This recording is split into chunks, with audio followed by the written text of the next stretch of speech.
Hello students, welcome to Sannitra tutorial classes. तो आप सब कैसे हैं? उम्मीद करता हूं आप सब अपने घर में स्वस्थ और मस्त होंगे। तो चलिए स्टार्ट करते हैं आज का अपना टॉपिक, जिसका नाम है chemical effects of electric current, और ये हम लोगों का नेक्स्ट चैप्टर है। तो सबसे पहले हमें ये जानना होगा कि आखिर ये इलेक्ट्रिक करंट होता क्या है। तो अगर हम इलेक्ट्रिक करंट को डिफाइन करें तो हमने अपने घर में बहुत सारे डिवाइसेस देखे होंगे जो इलेक्ट्रिसिटी में रन करते होंगे। जैसे आपने देखा होगा आपके घर का टीवी, आपके घर के फैन, आपके घर के कूलर, आपके घर के एसी, रेफ्रिजरेटर, एनीथिंग। जैसे मैंने कुछ इलेक्ट्रिकल डिवाइस के नाम लिखा था कि refrigerator, fan, cooler, television, computer, bulb, etcetera etcetera. हर वो चीज़ जो इलेक्ट्रिसिटी के आने पर वो फंक्शन करना स्टार्ट कर देती है, तो उसको हम लोग क्या कहते हैं? इलेक्ट्रिकल डिवाइस कहते हैं।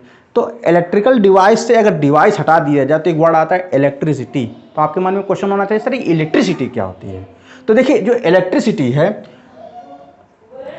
ये एक ऐसी एनर्जी होती है जो केवल रेफ्रिजरेटर, फैन, कूलर इनको ही नहीं रन करती, बल्कि बहुत सारे फंक्शन को परफॉर्म कर सकती है। यानी इलेक्ट्रिकल एनर्जी को हम मैकेनिकल एनर्जी में कन्वर्ट करके हम बहुत सारे फंक्शन को परफॉर्म कर सकते हैं। यानी कहने का सेंस ये आया है कि इलेक्ट्रिकल एनर्जी एक ऐसी एनर्जी है जो फंक्शन में क्या करती, कन्वर्ट हो सकती है। तो अब क्वेश्चन ये होता है कि अगर ये इलेक्ट्रिकल डिवाइस इलेक्ट्रिकल एनर्जी की वजह से कन्वर्ट होती है तो आखिर इलेक्ट्रिसिटी की डिफिनीशन क्या होगी? तो देखिए, मैंने लिखा है electricity provide us A form of energy by which electrical devices run. मतलब इलेक्ट्रिसिटी वो एक एनर्जी है जिसकी वजह से इलेक्ट्रिकल डिवाइसेस क्या करती हैं? रन करती हैं, यानी फंक्शन में आती हैं। तो अगर हम क्वेश्चन ये कहें कि इलेक्ट्रिसिटी एक एनर्जी है, तो वो क्या हीट है? नहीं। वो टेम्परेचर है? नहीं। विंड एनर्जी है? नहीं। एक्चुअल में वो एटॉमिक एनर्जी है। एक एटम के इलेक्ट्रॉन्स, याद करिए इलेक्ट्रिसिटी के लिए जिम्मेदार है कौन है? इलेक्ट्रॉन्स। अगर इलेक्ट्रॉन्स एक एटम को छोड़ करके दूसरे एटम में रन करना शुरू करते हैं तो मोशन ऑफ इलेक्ट्रॉन्स को हम लोग क्या कहते हैं? इलेक्ट्रिसिटी या करंट कहते हैं। तो अब क्वेश्चन ये होता है, अगर मैटर में इलेक्ट्रॉन रन करते हैं तो ऐसे कुल कितने प्रकार के मैटर होते हैं जिनसे इलेक्ट्रिसिटी रन कर सकती है या जिनमें इलेक्ट्रिसिटी नहीं रन कर सकती है? तो मैंने यहां पे देखिए मैटर को भी मैंने क्लासिफाई किया है on the basis of electricity, कि on the basis of electricity matter can be classified into two groups. Number one, conductor. Conductor हुए सभी सब्सटेंस जिनके अंदर से इलेक्ट्रिसिटी पास हो सकती है। जैसे आपने देखा होगा आपके पास थर्मस बॉटल होता होगा, उसको अगर आप प्लास्टिक से किसी भी इलेक्ट्रिकल या करंट को टच करते हैं तो इलेक्ट्रिसिटी आपके हाथों तक नहीं पहुंचती है। लेकिन अगर आप उसी बॉटल को छोड़ करके अगर आप एक मेटल रॉड पकड़ करके इलेक्ट्रिकल करंट को आप या इलेक्ट्रिकल स्विच में अगर आप उसको इनबिल्ट करते हैं तो इलेक्ट्रिसिटी आपको पता चलती है कि ऐसा लगता है जैसे हजारों बार शरीर में झटके मारे गए हों। तो एक्चुअल में रीज़न यही होता है कि मेटल के अंदर फ्री इलेक्ट्रॉन्स होते हैं और इलेक्ट्रॉन्स को क्या करते हैं? मोशन प्रोवाइड करते हैं। यानी मेटल के दोनों सिरों पर हमने पोटेंशियल डिफरेंस दे देते हैं, जिसकी वजह से इलेक्ट्रिसिटी को एक जगह से दूसरी जगह पर जाने के लिए एक एनर्जी मिल जाती है, एक मीडियम मिल जाता है, और वो एक जगह से दूसरी जगह पे क्या करने लगती है? रन करने लगती है। तो ऐसे मैटर को हम लोग क्या कहते हैं? कंडक्टर कहते हैं। जैसे दुनिया के जितने भी मेटल्स हैं वो सभी क्या हैं? कंडक्टर हैं। कुछ नॉन मेटल्स हैं, जैसे आपने देखा होगा ग्रेफाइट। ग्रेफाइट एकमात्र ऐसा नॉन मेटल है जिसके अंदर इलेक्ट्रिसिटी पास हो सकती है, बिकॉज उनके इलेक्ट्रॉन क्या होते हैं? फ्री होते हैं।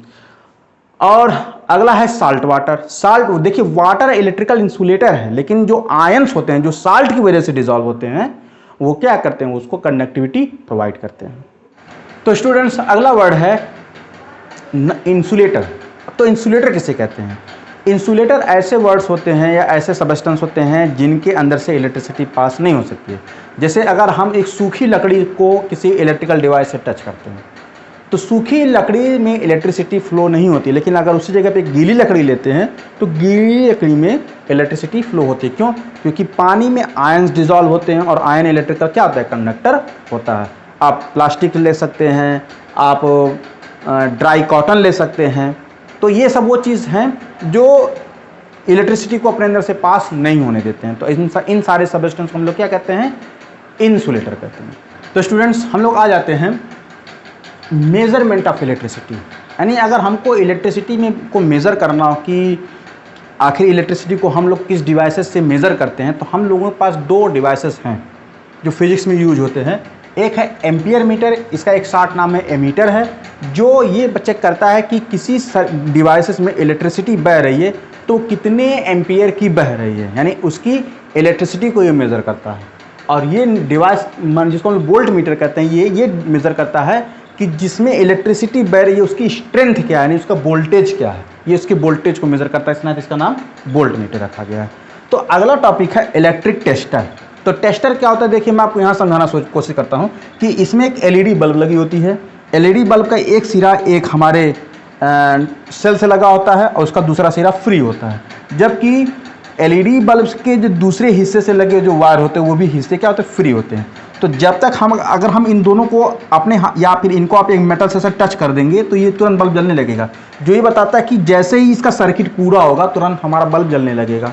तो अब हम इस चीज़ का यूज हम उन इलेक्ट्रिकल डिवाइसेस के लिए करते हैं जिनमें ये चेक करते हैं कि ये ख़राब है कि नहीं। जैसे मान लिया अगर आपके पास कोई वायर आ जाए, हम सभी जानते हैं वायर के ऊपर एक मोटा सा केबल चढ़ा होता है, और अगर मान लीजिए कोई केबल बीच से ब्रेक हो तो हम ये कैसे आइडेंटिफाई करेंगे कि हमारा तार सही है या नहीं।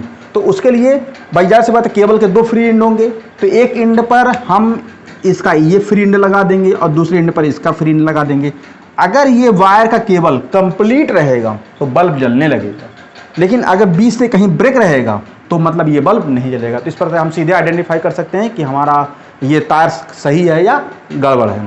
उसी तरह से अगर हम लोगों के पास जैसे कोई पुराना बल्ब हो, एक फ्यूज बल्ब ले लीजिए और एक नॉर्मल बल्ब ले लीजिए, तो फ्यूज बल्ब को अगर आप चेक करेंगे तो फ्यूज बल्ब में एलईडी नहीं जलेगी, लेकिन अगर हम एक नॉर्मल बल्ब रख करके चेक करेंगे तो हमारी एलईडी जल जाएगी। इसका मतलब ये कि उसके सारे सर्किट अंदर से क्या होने चाहिए, कंप्लीट होना चाहिए, कहीं से कोई चीज़ ब्रेक नहीं होनी चाहिए। तो स्टूडेंट्स, अगर हम लोग के पास वही इलेक्ट्रिकल टेस्टर हो जिसमें एक एलईडी बल्ब एक हम लोगों का सेल लगा हुआ था, उसके दो फ्री एंड थे, तो अगर हम उस फ्री एंड को अलग अलग लिक्विड में डिप करें और हम बल्ब के ग्लो करने और न जलने पर कंडीशन में एक सीक्वेंस तैयार करें, यानी क्लासिफिकेशन तैयार करें कि कौन कंडक्टर है कौन नहीं कंडक्टर है, तो हमको अलग अलग लिक्विड के क्लासिफिकेशंस को लेकर के हमने एक चार्ट बनाया हुआ है। तो जैसे यहाँ पर देखिए मैंने कुछ अलग अलग प्रकार के लिक्विड लिए हुए, जैसे lemon juice, tap water, vinegar, alcohol, petroleum product में जैसे पेट्रोल, डीजल, मिट्टी का तेल, ये सब, और लास्ट में क्या HCl यानी हमारे एसिड्स।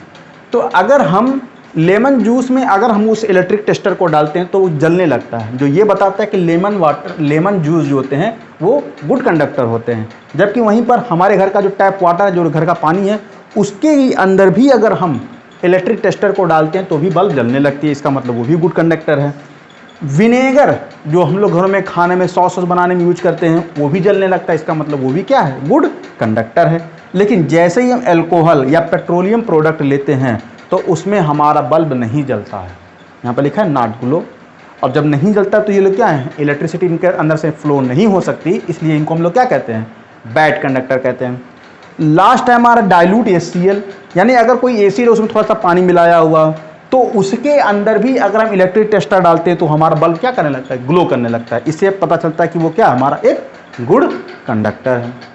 तो स्टूडेंट्स, हम लोग आ जाते हैं अपने केमिकल इफेक्ट के नेक्स्ट टॉपिक की तरफ, जहाँ पे हम पढ़ते हैं टर्म्स। यानी अगर हम इलेक्ट्रिसिटी और इलेक्ट्रोलिसिस को पढ़ते हैं तो हमको कुछ कॉमन टर्म्स पढ़ने पड़ते हैं, और उन्हीं टर्म्स में से जो सबसे पहला टर्म्स है उसको हम लोग क्या कहते हैं, आयंस कहते हैं। तो देखिए आयंस क्या होता है, आयंस होते हैं पॉजिटिवली या निगेटिवली चार्ज पार्टिकल्स। अब ये एटम भी हो सकते हैं, एक ग्रुप ऑफ एटम भी हो सकते हैं। तो ऐसे एटम या ग्रुप ऑफ एटम जिसके ऊपर या तो पॉजिटिव चार्ज हो या तो निगेटिव चार्ज हो, तो ऐसे एटम या ग्रुप ऑफ एटम को हम लोग क्या कहते हैं, आयंस कहते हैं। तो मैंने वही डिफिनेशन लिखी हुई है, an atom are a group of atoms which either loss, जैसे बात है कोई भी एटम के अंदर इलेक्ट्रॉन की संख्या इक्वल होती है, तो अगर वो अपने एक इलेक्ट्रॉन को खत्म करेगा तो उसके अंदर एक इलेक्ट्रॉन की कमी होगी, और जैसे ही कमी होगी तो उसके ऊपर प्लस चार्ज बढ़ जाता है। और गेन एन एक्स्ट्रा इलेक्ट्रॉन, या तो जितनी संख्या उतनी नहीं है, जैसे आप ही घर में जितने आदमी हैं उतने हैं, अगर 2 मेहमान आ जाए तो अब उन 2 मेहमानों का प्रेशर घर पे पड़ता है कि नहीं पड़ता है, तो घर डेप्थ में चला जाता है, यानी निगेटिव हो जाता है। और अगर घर से 2 मेहमान चले जाएं तो घर के आना जमा बढ़ जाते हैं, तो वो अपना पॉजिटिव हो जाता है। तो वही चीज़ है कि ये बता रहा है कि अगर इलेक्ट्रॉन लॉस हो जाए तो पॉजिटिव चार्ज, और इलेक्ट्रॉन गेन हो जाए तो निगेटिव चार्ज, ये चार्ज एक्वायर कर लेते हैं। और ऐसे ही चार्ज पार्टिकल को हम लोग क्या कहते हैं, आयंस कहते हैं। तो मैंने नीचे बताया कि ये आयन 2 प्रकार के होते हैं, एक कैटायन होता है और एक एनायन होता है। तो जितने भी कैटायन होते हैं वो हमेशा इलेक्ट्रॉन का लॉस करते हैं, और जैसे वो इलेक्ट्रॉन लॉस होगा तो उसके ऊपर कौन सा चार्ज आएगा, प्लस चार्ज आ जाएगा। तो ऐसे एटम्स के ग्रुप को हम लोग क्या कहते हैं, कैटायंस कहते हैं। जैसे sodium ion cations, calcium ions, तो जितने भी मेटल्स आयन होते हैं वो सभी पॉजिटिवली चार्ज्ड होते हैं। जबकि जितने एनायंस की बात करते हैं तो ये ऐसे एटम या ग्रुप ऑफ एटम्स होते हैं जो हमेशा इलेक्ट्रॉन को गेन करते हैं। अब जैसे बात है, इलेक्ट्रॉन गेन करेंगे तो इलेक्ट्रॉन के ऊपर निगेटिव चार्ज होता है, तो उस निगेटिव चार्ज की वजह से वो एटम या ग्रुप ऑफ एटम खुद भी क्या हो जाते हैं, एक निगेटिवली चार्ज पार्टिकल हो जाते हैं, और इसी वजह से इनको हम लोग क्या कहते हैं, एनायन कहते हैं। देखिए मैंने लिखा बिकम निगेटिव चार्ज और ये बन गया एनायन। तो जैसे क्लोराइड आयन, सल्फेट आयन और कार्बोनेट आयन, तो ये आप एक्स्ट्रा इलेक्ट्रॉन अपने सरफेस पर रखे रहते हैं जिसकी वजह से इनके ऊपर निगेटिव चार्ज आ जाता है और ये एनायन कहलाते हैं। तो स्टूडेंट्स अब हम लोग पढ़ते हैं कि आखिर आयंस के डिसोसिएशन के कारण, यानी जो ऐसे मैटर जो अपने आयनों में डिसोसिएट हो जाते हैं, तो इन आधार पे मैटर कितने प्रकार के होते हैं। तो देखिए मैंने बताया कि ये मैटर दो प्रकार के हो जाते हैं, एक इलेक्ट्रोलाइट मैटर कहलाता है और एक नॉन इलेक्ट्रोलाइट मैटर कहलाता है। तो इलेक्ट्रोलाइट मैटर क्या होते हैं, यानी ये वो मैटर, मैंने कहा the compound which dissolve into water to produce cation and anion, मतलब ये ऐसे कंपाउंड होते हैं जिनको पानी में अगर हम डालें तो वो अपने कैटायन यानी प्लस चार्ज और एनायन माने निगेटिव चार्ज में डिसोसिएट हो जाएं, कुछ इस तरह से। जैसे मैंने देखिए नमक का सोल्यूशन लिया है, अब इस नमक के सोल्यूशन को जैसे मैंने पानी में डाला तो ये सोडियम और क्लोराइड में अलग अलग हो जाए, तो ऐसे सभी सब्सटेंस को हम लोग क्या कहते हैं, इलेक्ट्रोलाइट कहते हैं। तो इसका एग्जाम्पल साल्ट वाटर हो जाएगा। जबकि अगर हम नॉन इलेक्ट्रोलाइट के बारे में बात करें तो नॉन इलेक्ट्रोलाइट ऐसे सब्सटेंस होते हैं जिनको किसी भी तरीके से कैटायन और एनायन में परिवर्तित नहीं किया जा सकता, भले उसको चाहे पानी में डालें या कहीं पर भी डालें। तो देखिए जैसे ये पानी है और आप पानी में चीनी डिजॉल्व जरूर किए होंगे, तो जो चीनी डिजॉल्व करते होंगे तो पानी में जब चीनी डिजॉल्व होता है चीनी का फार्मूला बिल्कुल नहीं चेंज होता, बल्कि वो एज इट इज़ ही रह जाता है, और इसी वजह से उसके अंदर कैटायन और एनायन का फॉर्मेशन नहीं होते हैं, जिसकी वजह से उसको हम लोग क्या कहते हैं, नॉन इलेक्ट्रोलाइट कहते हैं। तो स्टूडेंट्स हम लोगों का अगला टॉपिक है वोल्टामीटर। अब देखिए वोल्टामीटर क्या होता है, इसमें मैंने लिखा है कि आपने देखा कि ये एक ग्लास ट्यूब है और उस ग्लास ट्यूब में दो मेटल के रॉड लगे हुए हैं और उसके साथ एक यहाँ पे बैटरी भी लगी हुई है। तो जाहिर सी बात है जब बैटरी लगती है तो अपने अंदर से इलेक्ट्रिसिटी को क्या करती है, पास करती है, और जब पास करती है तो इसके अंदर कुछ प्रोसेस होने शुरू होते हैं जिसको हम लोग केमिकल रिएक्शंस कहते हैं। तो अब ऐसे डिवाइस को हम लोग क्या कहते हैं, इलेक्ट्रोलिटिक सेल्स या वोल्टामीटर कहते हैं। तो मैंने क्वेश्चन है कि व्हाट इज़ वोल्टामीटर, तो ए ग्लास और a plastic container containing two electrodes and electrolytes is called voltameter. मतलब दो इलेक्ट्रोड रखे हों और उनके बीच में क्या हो, एक इलेक्ट्रोलाइट हो, यानी हमारा वो सोल्यूशन हो। दूसरा एग्जाम्पल यहाँ पे लिखा है कि इफ़ेक्ट्स ऑफ इलेक्ट्रिकल करंट, यानी अगर आपके पास इलेक्ट्रिकल करंट हो तो आप क्या क्या इफ़ेक्ट प्रोड्यूस कर सकते हैं। तो देखिए सबसे पहला बात ये कि अगर आपके पास करंट है तो करंट से पहले क्या प्रोड्यूस कर सकते हैं, हीट इफेक्ट। आपने देखा होगा आपके घरों में हीटर, गीजर, ये सब जो इलेक्ट्रिकल डिवाइस से चलते हैं तो इलेक्ट्रिसिटी से चलते हैं, कुछ तो गैस से चलते हैं, लेकिन जो इलेक्ट्रिकल डिवाइस से चलते हैं तो उनको हम लोग एलिमेंट्स को गर्म करके हम इलेक्ट्रिसिटी को हीट कर सकते हैं। अगला है मैग्नेटिक इफेक्ट। कुछ जगहों पर आपने देखा होगा इलेक्ट्रिसिटी का यूज हम लोग मैग्नेट में करते हैं, विशेषकर बार मैग्नेट बनाने में करते हैं। और तीसरा है केमिकल इफेक्ट, यानी जो हम सामने देख रहे हैं, तो हमको पढ़ना यही है केमिकल इफेक्ट क्या होता है। तो क्वेश्चन होता है कि व्हाट इज़ केमिकल इफेक्ट, तो नीचे देखिए डिफिनीशन लिखा हुआ है कि when an electric current is pass through an electrolyte the chemical reaction takes place are called, क्या कॉल्ड, केमिकल इफेक्ट। यहाँ पे सामने मैंने लिखा हुआ है and this is called the chemical effect of electric current. Is that clear. तो ये वो एक्सपेरिमेंट है।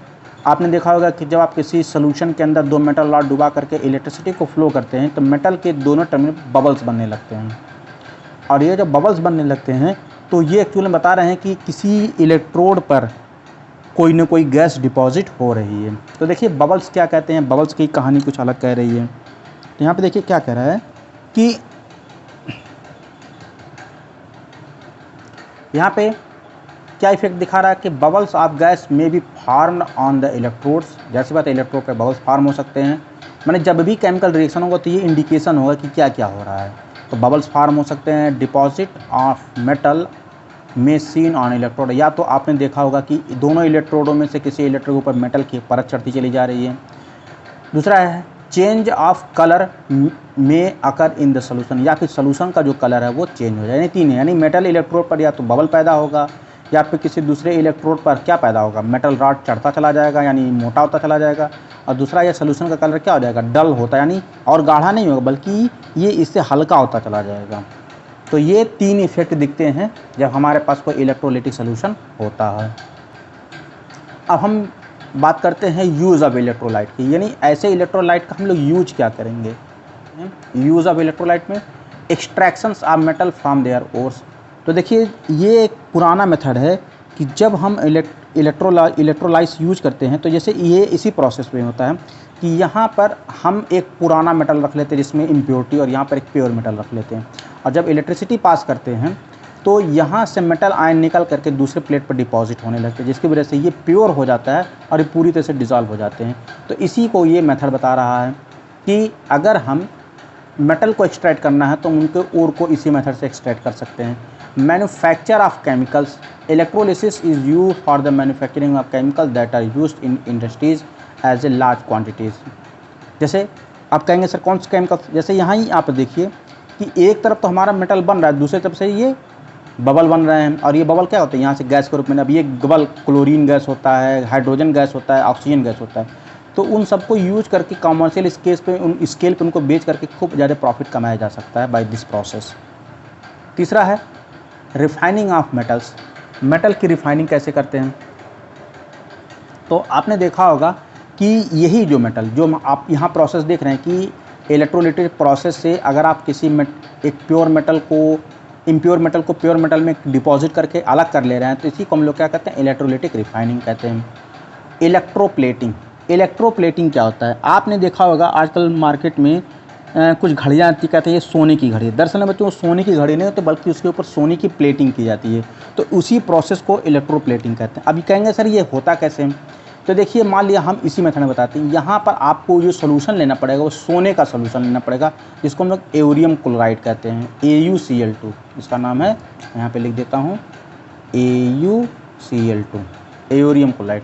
अब जब हम यहाँ पे एरियम क्लोराइड ले लेंगे तो ये सोने का सोल्यूशन हो जाएगा। तो यहाँ पर हम एक हमारा वो मेटल जिसके ऊपर मेटल जिस पर हमारे सोने के पानी को चढ़ाना, जैसे यहाँ पर सोने का चेन लगा दिया या एक चम्मच लगा दिया, और यहाँ पर चांदी या सिल्वर के इलेक्ट्रोड को ले लिए, और जब इस प्रोसेस को करते हैं तो यहाँ से मेटल आयन निकल करके इसके ऊपर डिपॉजिट हो जाएंगे, और जैसे जैसे इसके ऊपर डिपॉजिट होने तो ये मोटा होता चला जाएगा, और कुछ देर के बाद ये पूरा का पूरा मेटल कैसे दिखने लगेगा, एक सोने या चांदी के मेटल जैसे दिखने लगेगा। तो इसी प्रोसेस को हम लोग क्या कहते हैं, इलेक्ट्रोप्लेटिंग या इलेक्ट्रोकोटिंग कहते हैं। तो देखिए this method of coating the metal surface with a thin layer of superior metal with the help of A electric current is called electroplating. यहाँ पर आप देखिए कुछ एग्जांपल दिए गए हैं इलेक्ट्रोप्लेटिंग के। कैथोड पर क्या होता है, एनोड पर क्या होता है, ये कुछ एग्जांपल हैं कि कैसे कैसे हम बनाते हैं। जैसे आप लोगों ने घर में जितना देखा होगा कि उसके ऊपर क्रोमियम की कोटिंग कर दिया। एक्चुअली हम लोगों को जो घर मेटल यूज करते हैं वो एक्चुअली में जर्मन सिल्वर होता है, और वो सिल्वर होने की वजह से अगर आप उसके ऊपर काफ़ी लंबे समय तक यूज करेंगे तो देखिए उसकी चमक गायब हो जाती है। रीज़न क्या है कि जब वो शुरुआत में बन करके आते हैं तो इसी प्रोसेस से यूज करते हैं, उसके ऊपर हम लोग क्रोमियम की लेयर चढ़ा देते हैं, और क्रोमियम की लेयर जब चढ़ा देते हैं तो वो खूब चमकदार हो जाता है। तो इस प्रकार से ये एक प्रोटेक्शन का काम करता है, उस मेटल को लंबे समय तक चलाने का काम करता है।